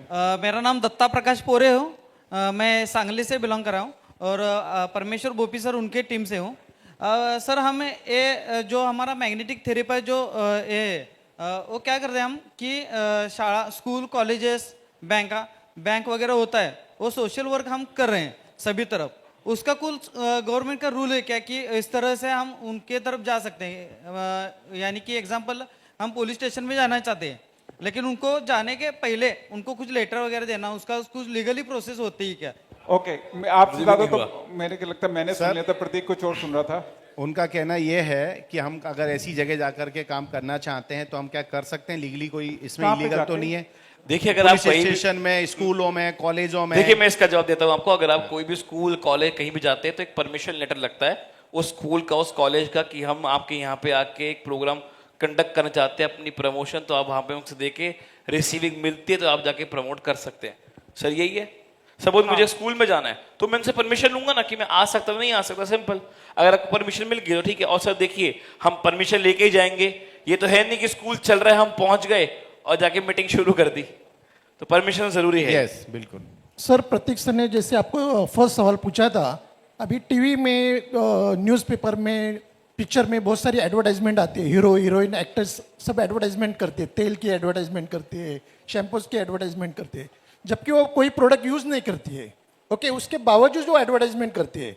और आपने जैसे बताया कि जिन्होंने यूज किया है उनको रिजल्ट आया है, वो अपना रिजल्ट प्रमोट नहीं कर सकते, यानी उनको ये अपना बताना पड़ेगा कि मैंने यूज किया, ये मेरा ओपिनियन है। ऐसा डिफरेंसेस क्यों है? ऐसा मुझे डिफरेंसेस लॉ में क्यों है? अच्छा ओके, जैसे आपने कहा कि कोई टीवी मॉडल ने ऐड करी कि मैंने शैम्पू यूज किया मुझे डैंड्रफ नहीं हुआ। अब अगर आप उस ऐड को ध्यान से देखेंगे उस पर 2 स्टार लिखे हुए नीचे आते हैं, ये एंटी डैंड्रफ का टेस्ट 6 महीने में इतने लोगों के साथ किया गया। सो हुआ क्या, कंपनी की इंफॉर्मेशन को उस मॉडल पे फिल्माया गया, बट उसने वही बोला जो उसने नहीं बोलना था। उसने तो यूज भी नहीं किया होगा शैम्पू, है ना, बट उसने वही बोला जो एक्चुअल में कंपनी वो स्टार डाल के आपको ऐड में लिखती है। तो अगर आप वो ऐड सीरियसली देखेंगे उसमें ये लिखा हुआ आता है। यस सर मैं आपको एक बात बताता हूँ, अभी राहुल सर का एक ट्रेनिंग प्रोग्राम था जिसमें मैं था, आप सबको ही जान के पता होना चाहिए आपको, जितने भी एंडोर्समेंट होते हैं ना उसको लेकर डेली बेसिस पे कितने सारे कंज्यूमर्स के अफेयर्स पे कितने सारे केसेस जाते हैं। सर वही था जो हमने देखा था, क्योंकि आज हम कहीं भी कोई प्रोडक्ट को यूज करते हैं, जैसे हम एक केचप का एग्जांपल लेते हैं, उसमें लिखा होता है कि we are using pure tomato ketchup. आप देखियोगे ना आपके घर में टमाटो आती है प्योर टमाटो केचप, अगर आप उसको थोड़ा फ्लिप करो तो पीछे लिखा हुआ है pure tomato is our trademark, we are not using any tomato, we are using a puree. ये होता है, आप बिस्किट्स को खा लो जिसमें लिखा होता है 100% व्हीट बिस्किट, ये 100% जो बोल रहे हैं व्हीट बिस्किट बोल रहे हैं, 100% टमाटो केचप बोल रहे हैं। अगर आप उसको थोड़ा बैक करके देखो उसमें लिखा होता है this is a trademark, we are not using wheat, we are not using the tomato, we are using the puree. वो सिर्फ एक मार्केटिंग का है, बट वो साथ में क्लेम भी कर रहे हैं कि हम ये चीजें नहीं कर रहे, और उस पर काफी सारे एक्शन लिए गए अभी रिसेंटली, और कई सारी पैकेजिंग चेंज भी हुई। इसलिए डिटॉल भी कहता है कि वी आर 99% जम्स किल कर, नॉट कि 100%। यस नेक्स्ट मेरा नाम नरेंद्र है, सांगली से बिलोंग करता हूँ। तो Britt Worldwide actually Amway में ज्वाइन थे, वो 2 ही ग्रुप था, डस्टर एगर और बीट वर्ल्ड का 2 ही। तो मेरा एक कहना है कि जो MLM या नेटवर्क मार्केटिंग कंपनी रहती है तो उनका ही एजुकेशन सिस्टम चलता है क्या, वो इन्वॉल्व हो सकते हैं क्या, उसमें एजुकेशन सिस्टम साथ चला सकते हैं क्या? 2 क्वेश्चन है आपके, एक एजुकेशन सिस्टम और एक इन्वॉल्व होना। हाँ ओके, एजुकेशन सिस्टम देखिए जनरली 2 तरीके से होता है, एक होता है कंपनी का एजुकेशन सिस्टम और एक होता है नेटवर्क का एजुकेशन सिस्टम। जैसे एमवे में आप समझे तो एक प्रोडक्ट ट्रेनर जो थे वो कंपनी के थे, जैसे मैं स्टेट ट्रेनर था तो मैं कंपनी के रोल में था। तो हमारा एक रोल होता है सेल्स ट्रेनिंग देने का, प्रोडक्ट ट्रेनिंग देने का, और फिर न्यूट्रलाइट की ट्रेनिंग या डेली की ट्रेनिंग देने का एक प्रोसेस था। दूसरा था कि जो नेटवर्क की ट्रेनिंग थी, जो ब्रेड वर्ल्ड वाइड नेटवर्क ये सब करते थे। तो लीडरशिप ट्रेनिंग या कंपनी ट्रेनिंग आप चूज कर सकते हैं कि किसकी क्या स्ट्रेंथ है, वो उसके हिसाब से आप डिवाइड कर सकते हैं। जनरली प्रोडक्ट ट्रेनिंग कंपनी रख लेती है, ऑपरेशन की ट्रेनिंग, आईडी कैसे लगनी है, स्ट्रक्चर कैसे लगना है, ये सब कंपनी दे देती है। बिजनेस की ट्रेनिंग जनरली नेटवर्क अपनी साइड ले लेता है ना। दूसरा क्वेश्चन है कि क्या वो बिजनेस में इन्वॉल्व हो सकते हैं। ना बहुत सिंपल सा क्वेश्चन है, इसके ऊपर कोई रूल नहीं है, ये डिपेंड करता है उस कॉन्ट्रैक्ट के ऊपर जो कंपनी की पॉलिसी है। अगर कंपनी की पॉलिसी कहती है कि आप कर सकते हो तो कोई प्रॉब्लम नहीं है, अगर वो कहते नहीं कर सकते तो कोई प्रॉब्लम। क्योंकि हमारे सांगली में 2002 को एक बड़ा केस हुआ था, तो हमने स्टेडियम में 25,000 लोगों का प्रोग्राम किया था सर। तो मीडिया वालों ने हम पे केस डाला था, 12 लोग थे हम, तो 12 लोगों का दूसरे दिन पेपर में फोटो के साथ तो उनका सब का आर्टिकल आया था, तो उसका हिसाब सब लगाया गया तो 25-30 लाख रुपए इकट्ठा हुए और एमवे लेके भाग गई, या एमवे ले लूटा है लोगों को, या कंपनी के ऊपर ब्लेम हुआ था। तो उस टाइम बची थी इसी वक्त के, उसी वजह से कि वो बीट वाइल्ड ने काम लिया था, बीट वाइल्ड का सिस्टम उधर सेमिनार ले रहा था। तो एक ही वर्ड पे हमारा केस सॉल्व होगा, क्योंकि हमारे ऊपर 1 कोटी, हमने ऊपर उल्टा उन पे 1 कोटी का अब्रू निस्का दावा जो बोलते हैं तो उनको ठोका था। पर वो 3 महीना वो लगातार वो पेपर न्यूज चला रहा था। देखो उसमें आप समझो कि 2021 या 2019 तक मैं 2019 पे आता हूँ। 2019 तक लॉ नहीं था डायरेक्ट सेलिंग का, तो आप एमवे थे या आप कहीं पे भी फ्रॉड वाली कंपनी थे, हम दोनों बराबर थे। तो हम में और किसी चूरन वाली बेचने वाली कंपनी में कोई फर्क नहीं था। हम पे केस सब पे एक ही बनता था, मनी लॉन्ड्रिंग का या मनी सर्कुलेशन का।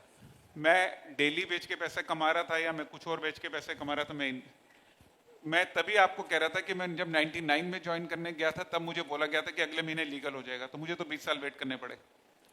सो आपका एक्सपीरियंस जो है कि वो ब्रेड वर्ल्ड वाइड करने से प्रोटेक्शन मिलेगा या एजुकेशन सिस्टम से कुछ कहानी घूमती है, तो ऐसा कुछ नहीं है। जब आप गलत काम करते हैं फिर आप कुछ भी करें तो सब गलत है। और जब आप ठीक काम करते हैं ना, फिर एक नाम, एक जगह, एक एड्रेस से भी आप ठीक हैं फिर। बिल्कुल। ठीक सर, थैंक यू सर। और वैसे भी सर Thank हमारे you, यहाँ तो thank हर you. लीडर अपने एजुकेशन सिस्टम चला ही रहा है, कोई सुबह बोल रहा है, कोई शाम को मीटिंग कर रहा है। और किसी का कोई क्वेश्चन? नमस्कार, मेरा नाम महेश झोंझड़ है, मैं थाने से हूँ। मेरा सवाल ये है कि हम एज अ डायरेक्ट सेलर काम करते एक रॉयल्टी इनकम जनरेट करने के लिए, तो मान लो कि 4-5 साल काम करने के बाद में जो जिसको जितना चाहिए उसको अगर मिलता है और वो वहाँ से मतलब रिटायर होना चाहता है, और वो केस में अगर कंपनी उसका आईडी टर्मिनेट कर देती है, क्योंकि जब रजिस्टर करते हैं तो वहाँ पे ऐसे होता है ना कि company can terminate anybody's ID any time. तो अगर उसने बिजनेस खड़ा किया है, उसको रॉयल्टी आ रही है, उसके बाद में वो रिटायर होना चाहता है और अगर कंपनी उसका आईडी टर्मिनेट करती है तो क्या किया जाए? देखिए, जो ये प्रोसेस है जिसके अंदर मान लेते हैं कि एक रोल है, रिस्पॉन्सिबिलिटी और एक एक्शन है। अब इसका रिजल्ट जो है वो एक्चुअली आपका कॉन्ट्रैक्ट ही डिसाइड करता है। अब इसके जो टर्मिनेशन है, सस्पेंशन है, रिवोक करना है, उसको नोटिस देना है, ये सारे प्रोसेसेस जो हैं आपका कॉन्ट्रैक्ट डिसाइड करता है। इसमें क्योंकि दो लोगों के बीच का एग्रीमेंट है, इसके अंदर upline, downline, retirement, move out करना, ये सब कोई पैरामीटर गवर्नमेंट की तरफ से नहीं होते। सो आपको ये समझना चाहिए कि आपका कॉन्ट्रैक्ट में क्या लिखा हुआ है और आप उसको अगर एक्सेप्ट करते हैं तो वो चलना चाहिए। इसके अलावा इसका और कोई सोल्यूशन नहीं होता सर। हेलो सर, पूछो। मेरा क्वेश्चन ये है कि अगर हम लोग जब भी लोगों को अप्रोच करते हैं, ठीक है, तो भले वो पैम्पलेट से हो या फिर सोशल मीडिया पोस्ट से हो या फिर पेड एड रन करेंगे हम लोग, अगर उसमें हम लोग दावा नहीं करते, क्लेम नहीं करते कोई चीज़ का कि देयर इज अपॉर्चुनिटी, और जहाँ पे हम लोग लिखते कि हाँ कि रिजल्ट्स में very with respect to health और वेल्थ के हिसाब से भी अगर हम लोग वैसा कुछ लिखते हैं जिसमें हम लोग क्लेम नहीं कर रहे, तो is it possible to do? I think best way to do it. तो जनरली क्या है, if you look at the global giants, they are adopting this technique only. क्योंकि जो आज की जनरेशन है, हमारी जनरेशन थी कि हम मिले बगैर किसी को ज्वाइन नहीं कराते थे। आज की जनरेशन मिलती ही नहीं है, वो ज्वाइन कराती है। मिलना पड़े तो उनको चैलेंज आता है। सो ये एक अच्छी स्ट्रैटेजी है सोशल मीडिया में। आप पहले कस्टमर को प्रोडक्ट में एक्वायर करते हो, फिर आप उसको फनल में ले जाते हो, फिर उसको ट्रेनिंग देके आप उसको फिर डिस्ट्रीब्यूटर में ले जाते हो। I think that's a very very sensible day to. नहीं तो उससे पहले अगर हेल्थ का आप एड रन भी करोगे ना, तो मेटा उसको चलने नहीं देगा, वो मेटा ब्लॉक कर देगा। Done sir. नमस्कार सर, मेरा क्वेश्चन है सर 3 क्वेश्चन है एक साथ पूछूंगा आप जी। पहला तो ये सर कि जैसे हम लोग फील्ड पे जाते हैं और अक्सर तो ये जो डायरेक्ट सेलिंग है ये कौन नहीं कर सकता? क्या सरकारी जॉब वाले डायरेक्ट सेलिंग नहीं कर सकते? क्योंकि कई बार ऐसा आता है जॉब की हमको हमारी जॉब में दिक्कत हो जाएगा। सर ये पहला सवाल था। पहला सवाल नहीं कर सकते जी, वो भारत सरकार मना करती है। आप डायरेक्ट सेलिंग नहीं, कोई भी बिजनेस नहीं कर सकते। गवर्नमेंट जॉब वाले नहीं कर सकते, कहीं से भी पक्की गवर्नमेंट ऑफ इंडिया अलाउ नहीं करती है वो करने के लिए। वो गवर्नमेंट डायरेक्ट सेलिंग का नहीं है, वो किसी भी बिजनेस का है। जी जी सर। दूसरा सवाल ये है कि जैसा कि हम देखते हैं टीवी पे कोई ऐड आता है या फिल्म आती है तो एक नीचे नंबर दिया रहता है कि इस नंबर पे आपको अगर आपत्ति तो आप कॉल करें। तो क्या गवर्नमेंट ऑफ इंडिया ने ऐसा कोई नंबर बनाया है कि किसी कंपनी का कोई गलत चीज रन हो रही है या गलत वीडियो आ रहा है या गलत ऐड हो रहा है तो क्या उस नंबर पे हम शिकायत कर सकते हैं? ऐसी कोई व्यवस्था है? बिल्कुल है। पूरा टीवी जो या सोशल मीडिया या ओटीटी है या फेसबुक है, वो गवर्नमेंट सबको ट्रैक करती है। सर नेटवर्क मार्केटिंग के सॉरी ये डायरेक्ट सेलिंग समझो अभी पूरे सिस्टम का बहुत छोटा पार्ट है जी। ठीक है, तो गवर्नमेंट को तो पूरी देश को चलाना है जी। उनको ये नहीं मानते कि ये डायरेक्ट सेलिंग वाले हैं और ये बाकी हिंदुस्तान है जी। समझो कि ये मतलब वो समझे सब ना? एक ही तो तराजू में तोलते हैं। वो सबके लिए देखते हैं। तो आप नेशनल कंज्यूमर हेल्पलाइन है और स्टेट कंज्यूमर हेल्पलाइन होती है जो गवर्नमेंट ने सबके लिए बना रखी है कि अगर आपको किसी भी तरीके की प्रॉब्लम आती है तो आप उनको कनेक्ट कर सकते हो। डन। कोई भी चीज से किसी से भी प्रॉब्लम हो। Next sir last question please. Sir last में छत्तीसगढ़ से हूँ और हमारे यहाँ बहुत सारी फ्रॉड कंपनी आके जा चुकी है। तो ऐसा होता है कि फील्ड पे जब हम जाते हैं और जब कोल्ड करते हैं लोगों को बताते हैं प्लान के बारे में तो कई बार लोग शिकायत करते हैं, नीरज थाने में हमको बुला लिया जाता है और वहाँ पूछताछ होती। तो सर जब ये अधिनियम बना है, जैसे आपने बताया कि केरल में अलग बना, गोवा में अलग बना, जैसे हमारे छत्तीसगढ़ में भी कुछ ऐसा नहीं है, तो ये अधिनियम क्या सब पे एक साथ लागू है कि अलग अलग स्टेट वाले कुछ अलग और बना सकते हैं? अलग अलग नहीं है। ओके, बहुत अच्छा क्वेश्चन है। एक्चुअली आप लोगों ने पूछा नहीं कि अगर स्टेट में कुछ स्टेट में ये लागू हुआ तो बाकी स्टेट जिनमें नहीं लागू हुआ तो उनका क्या कंडीशन है। देखिए, पहला ये समझिए इसमें 2 पार्ट है। पहला कंज्यूमर प्रोटेक्शन एक्ट 2019 है और डायरेक्ट सेलिंग रूल है, ये पूरे भारत पे लागू है। तो इररिस्पेक्टिव आपका राज्य उसको मॉनिटरिंग कमेटी इशू करे या नहीं करे, एक्ट वहां पे है। तो ये आपको कतई नहीं सोचना चाहिए कि मेरी स्टेट में नहीं है। सिर्फ आपको क्या सोचना है कि उस स्टेट ने एक कमेटी और बनाएगी कि नहीं बनाई है। जैसे जम्मू कश्मीर है तो जम्मू कश्मीर में लॉ है, खत्म बात। अब यानी कि वहां पे अगर कोई प्रॉब्लम होगा तो कंपनीज को प्रोटेक्शन गवर्नमेंट को देना ही पड़ेगा, चाहे वो वहां पे स्टेट में मॉनिटरिंग कमेटी है या नहीं है ना। दूसरा क्वेश्चन आता है जो सरकारी महकमे हैं जिनको नहीं समझ में आता। देखो उसमें क्या है कि कुछ कमी हमारी भी है। हमें ये कोशिश करनी चाहिए थी सारे डिपार्टमेंट्स को जाके इन्फॉर्म करने की, ट्रेनिंग देने की। अब कुछ गलतियां हमारी भी ये हैं कि हमें कोई ऑनलाइन सर्च करता है तो हमारी 10 बातें निकल के आती हैं। आज इसी मीटिंग में करेंगे तो 10 वीडियो निकल आएंगे। होना ये चाहिए कि आप सब एक चीज डिसाइड करें कि हाँ ये हमारा कॉमन फ्रेमवर्क है, ये हमारी कॉमन ट्रेनिंग है, इसी के वीडियो रिलीज करते हैं। आज हम 100 बंदे हैं, 100 बंदे अगर 100 वीडियो भी रिलीज करते हैं या इंटू 100 हमारे लाइक्स जाते हैं तो एटलीस्ट 1 लाख लोगों तक ये बात जाती है कि ये ठीक तरीका है काम करने का। उनमें से कोई गवर्नमेंट ऑफिसर भी हो सकता है, कोई पुलिस वाला भी हो सकता है, उस तक जाएगी बात। नाउ तीसरी चीज जो इसमें क्वेश्चन है कि वो आपसे ये पूछेगा कि आप काम क्या करते हो। चलो तो आपका आंसर क्या होगा? मैं डायरेक्ट चलूं, आपको काम करने के लिए अलाउ किसने किया? सर मुझे इतना नॉलेज नहीं, पर जैसे हमने कंपनी ज्वाइन की और कंपनी में जो हमें बताया गया कि कैसे काम करते हैं, फिर हम काम करने लग गए। तो बाद में सर यही दिक्कत हुई, थाने जब पहुंचे तो हमको यही दिक्कत हुई कि हम कुछ सवालों के जवाब नहीं दे पाए, जहां हमको मतलब बाद में कुछ और तरीके लगाने पड़ गए। अब वो आपसे पूछता है आप गाड़ी की सेल परचेज का काम करते हो, वो कहता है कि आपको गाड़ी की सेल परचेज का काम किसने अलाउ किया?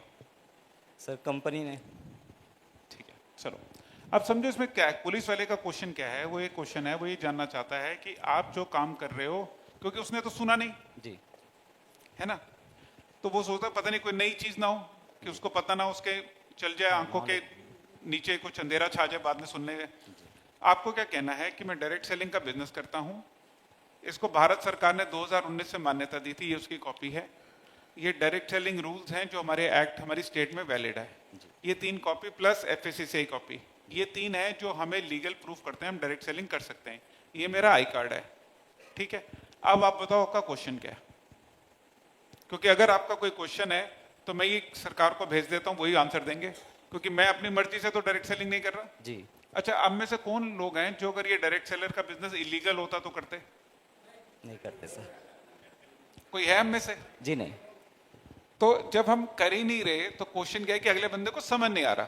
जी। उसे कहना सर ये मेरे को सरकारी महकमा है, ये मेरे पेपर है, इन्होंने मुझे अलाउ किया, मैं काम कर सकता हूँ। अब अगर आपका कोई क्वेश्चन है तो ये मेरी कंपनी की नोडल ऑफिसर है, इनका ये नंबर है, मैं इनसे बात करवा देता हूँ आपकी जी।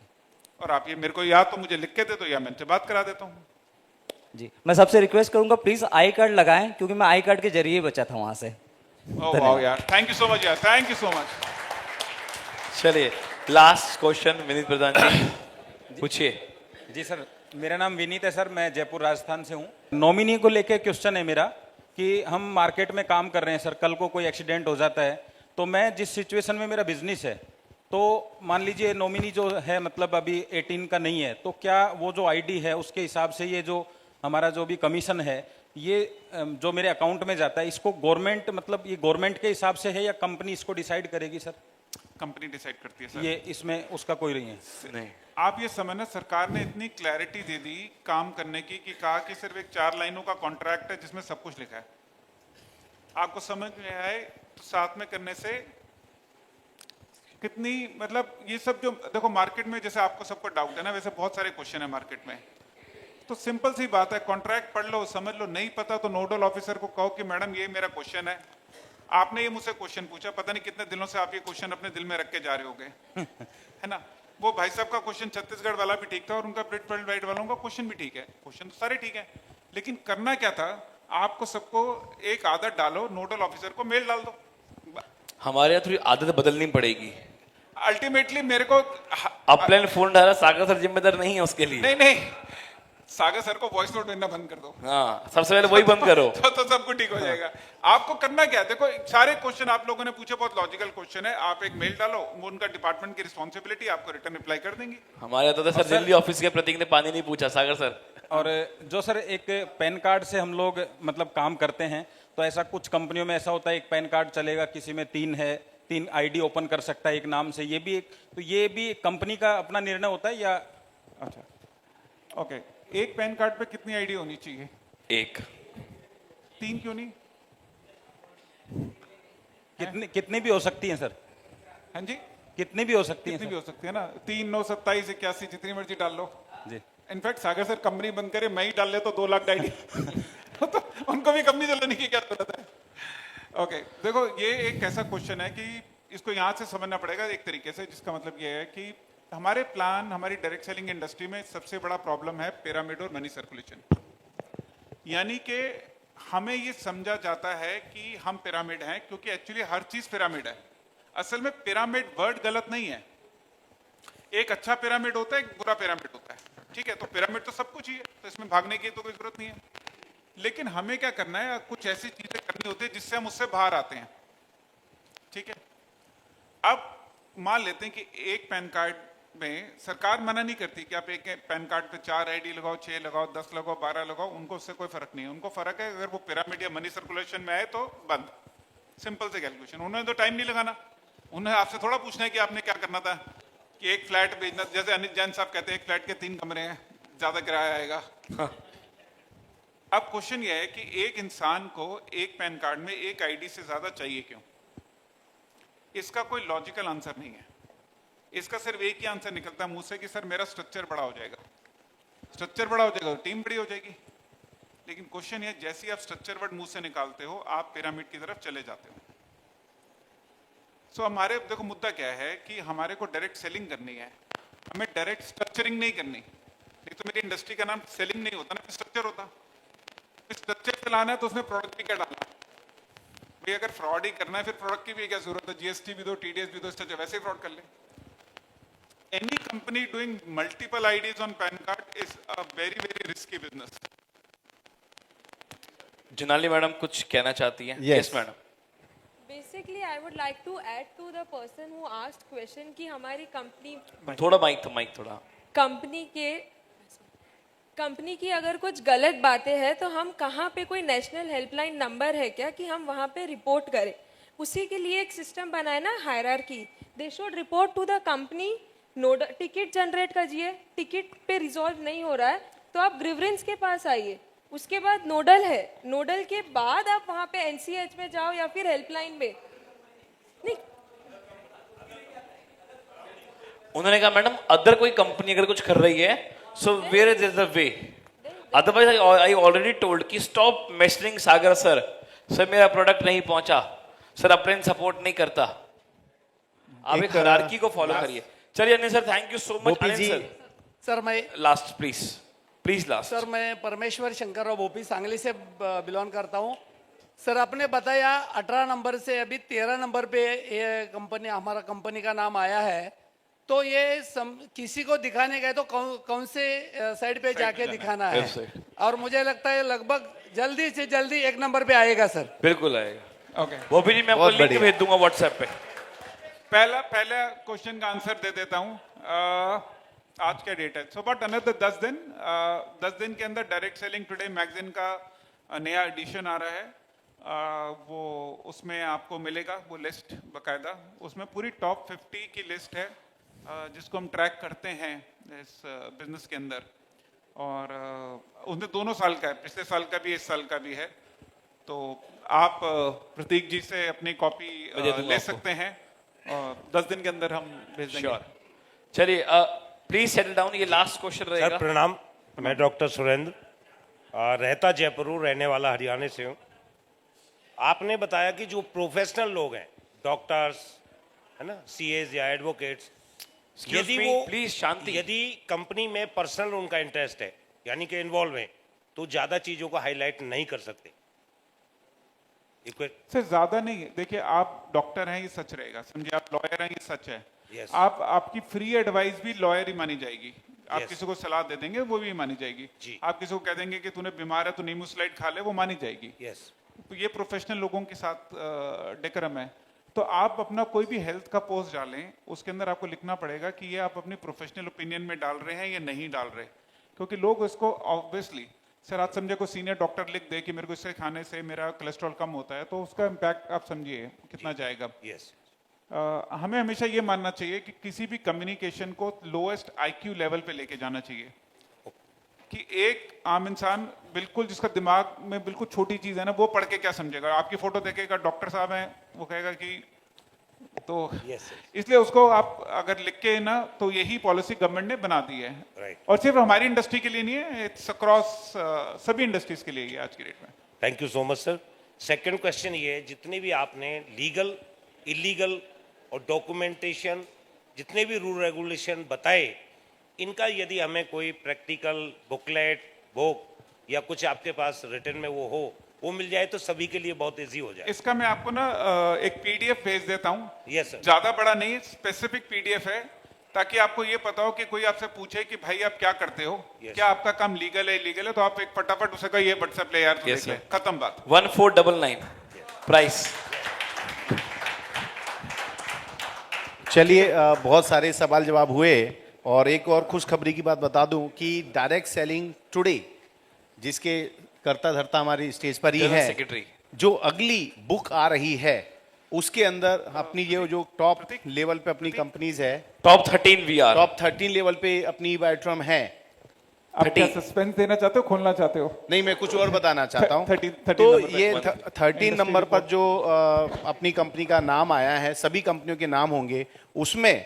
आप जितनी चाहें अपने लिए, अपनी टीम के लिए आप एडवांस में बुकिंग करवा सकते हैं, बुक्स आपको उतनी मिल जाएगी। ये ग्रुप वाइज आप लोग अपने डिसाइड करके कर सकते हैं और इसके लिए आप अपने सीनियर की मदद लें। और अगर यहाँ पर भी अगर कुछ आंकड़े लिखाना चाहें, क्योंकि पब्लिश होती हैं, जितनी बुक्स पब्लिश होनी है, अगर एडिशनल बुक की जरूरत पड़ती है तो बुक्स यहाँ पर आपको उतनी अतिरिक्त प्रिंट करके मिल जाएगी। एक आखिरी सवाल सर, यहाँ पर बहुत जरूरी था, एक क्वेश्चन और रह गया। वो ये था सर, लोग कंपनियां बदलते हैं, कंपनी बदलते हैं, ओके, ये कंपनी में आज, कल उस कंपनी में, परसों उस कंपनी में। और जब कोई किसी कंपनी को बदलता है तो बाय डिफॉल्ट वो जिस कंपनी को बदलता है उसको डैमेज भी करता है। हाँ जी। और उसको इतनी बुरी तरह डैमेज करता है कि उसको लगता है कि बस अब ये जिन कंपनी है अब ये खत्म हो गई है। इस पर क्या उस व्यक्ति विशेष पर कोई लीगल कार्रवाई की जा सकती है कंपनी की तरफ से? ओके, देखिए, मान लेते हैं कि कोई रिश्ता टूटता है और किसी वजह से टूटता है, कोई भी वजह रह सकती है। सो उस रिश्ते को टूटने का इम्पैक्ट क्या हो सकता है? वो सस्पेंशन हो सकता है, उसका नोटिस हो सकता है, उसका टर्मिनेशन हो सकता है, और रिश्ता बहुत ज्यादा खराब हो तो डिवोर्स भी होता है। बिल्कुल होता है ना। ये सारी टर्म्स ना आपके कॉन्ट्रैक्ट में ही होती हैं। तो सामने जब मैं इसको कहता हूँ कि गीता है ना, जो हमारी जिंदगी की गीता हमारे कॉन्ट्रैक्ट होता है, तो एक्चुअली गलत बात नहीं कह रहा। उसी में हमारा कर्म है, उसी में हमारा अध्याय होता है। अब वो सब स्टेप उसी में लिखे जाते हैं। अब हो सकता है कि कॉन्ट्रैक्ट भी ना इन द प्रोसेस होता है, जैसे जैसे आप बड़े होते हैं, कंपनियां बनती हैं, एक्चुअल प्रॉब्लम आती है, जैसे सर की छत्तीसगढ़ की प्रॉब्लम आई है ना, तो वो रिवाइज होता है। आपको एक आदत डालनी चाहिए हर 6 महीने में कंपनी की वेबसाइट में कॉन्ट्रैक्ट को स्टडी करने की। और वेबसाइट तो आप रोज ही स्टडी करें तो बेटर है। सी, मेरा तो मानना है कि दुकान खोलनी है तो रोज वेबसाइट ही तो है हमारी दुकान, शटर ऊपर करा, देख लिया। चलिए, थैंक यू सो मच। एक बार जबरदस्त तालियां राहुल सर के लिए। बहुत काफी चीजें उन्होंने हमारी आज क्लियर करी आज के सेशन में। और फाइनल क्वेश्चन है। अच्छा, अभी फाइनल है। मेरी रिक्वेस्ट रहेगी अनिल सर, ये फाइनल है।